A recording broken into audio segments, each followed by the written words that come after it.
Здравствуйте, мои дорогие! Я снова рада видеть вас на моем канале. Ну что, девчоночки, сегодня новый урок. Поехали! Сегодня мы с вами будем делать наращивание ногтей. Это одна из моих клиенток, которая начала грызть нарощенные ногти. Она их слопала предыдущие, и теперь мы с ней выясняем. Я ее ругаю в этот момент, вам не слышно, но за кадром я ее ругаю, что лопать ногти это вредно, потому что они лопаются вместе с кусками своих ногтей, снимается верхняя часть ногтевой пластины, и с каждым таким разом натуральный ноготь становится все тоньше и тоньше, и, соответственно, хуже и хуже будет держать материал. Соответственно, получается такая себе очень плохая закономерность. Чем больше клиентка ест ногти, тем хуже они будут в конечном итоге держаться. Соответственно, если у клиента очень тонкая ногтевая пластина, то отколупывать вообще ни в коем случае ничего нельзя. Потому что чем больше колупать ногти будет ваш клиент, тем более тонкими они будут становиться и тем хуже будут держать следующий материал. Итак, устанавливаем форму и выкладываем ноготок. Выкладывать в данном случае будем полностью во всю толщину ноготка одной каплей акрилатика, потому что на эту толщину акрилатик замечательнейшим образом просыхает. Не нужно разбивать просушку на несколько этапов для того, чтобы высушить материал. И в то же время он никуда у нас не течет для того, чтобы опять же разбивать слои, чтобы у нас материал не растекся.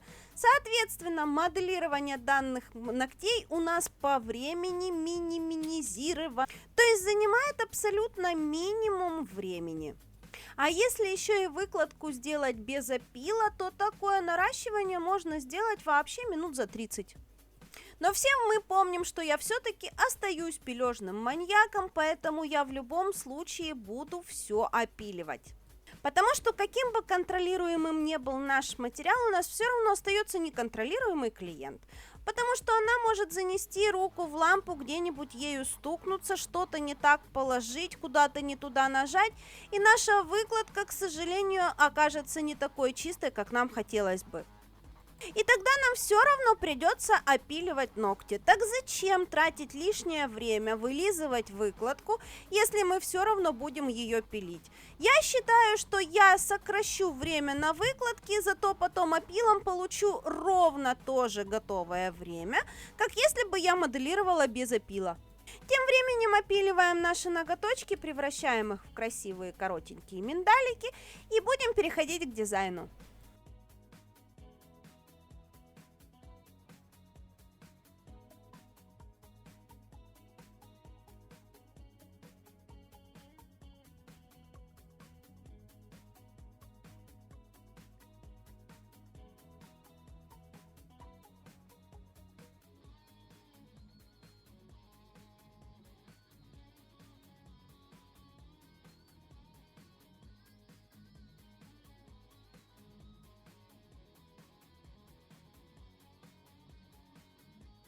Сегодня дизайн будем выполнять торговой маркой CNI. У меня пришло несколько цветов, мы выбрали оттеночек, который нам больше всего понравился из этой коллекции, и красим их на ручке. Как показала практика, оттенок идеально ложится в 2 слоя на руках.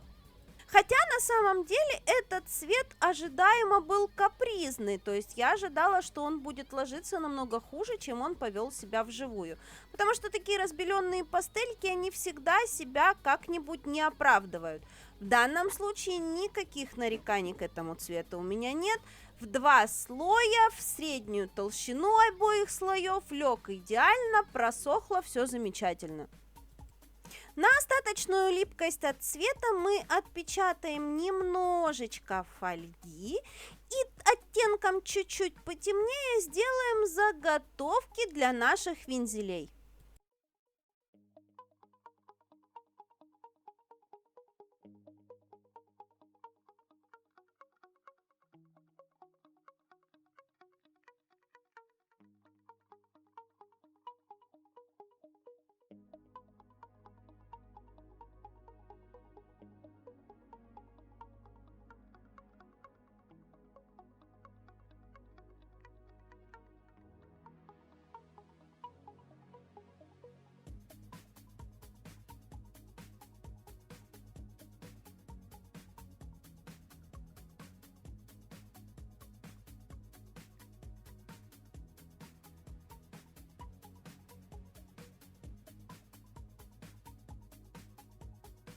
Покроем все ноготки финишным покрытием и уже по полностью готовым ногтям будем рисовать.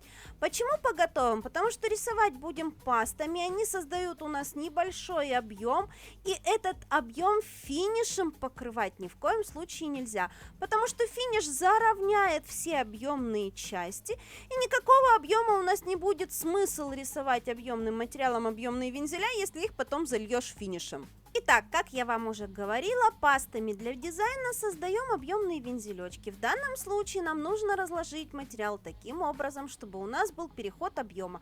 Чтобы в начале каждого движения у нас была довольно объемная высокая капелька, а в конце движения объемный, но тоненький хвостик.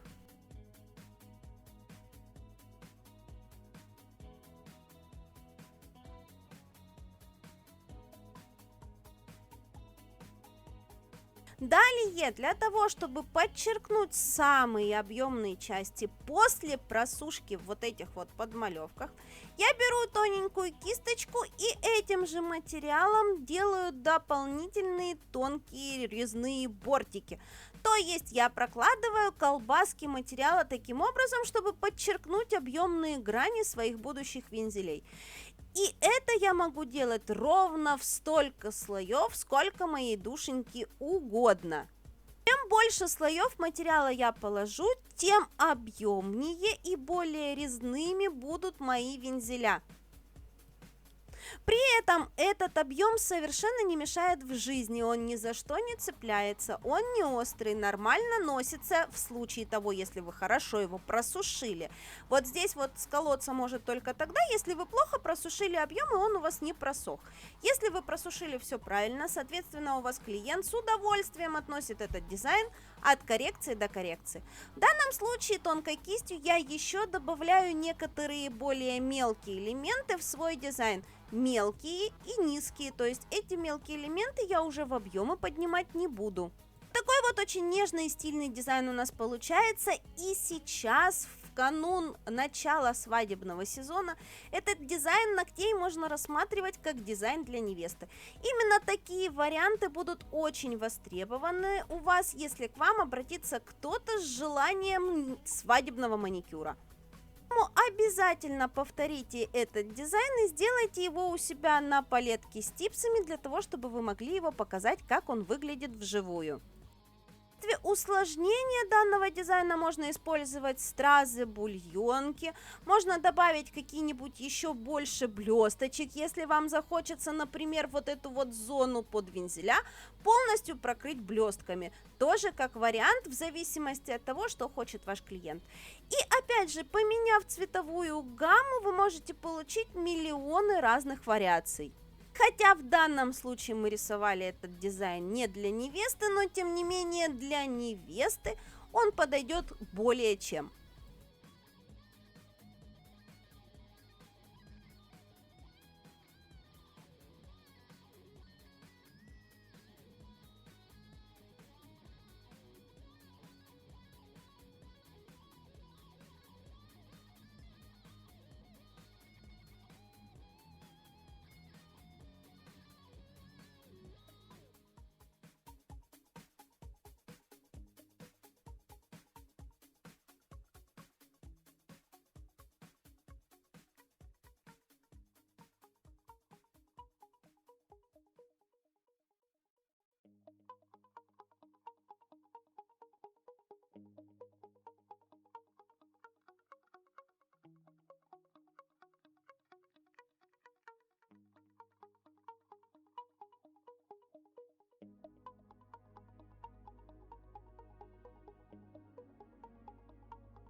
Вот такие вот ноготочки у нас получились. Очень стильные, очень красивые, очень нежные. Как я вам говорила, маникюр для невесты. В данном случае лучшее для них определение. Я же на сегодня с вами прощаюсь. Надеюсь, вам понравилось. Не забудьте поставить мне лайк. Встретимся с вами в новых уроках. Всем до новых встреч. Пока!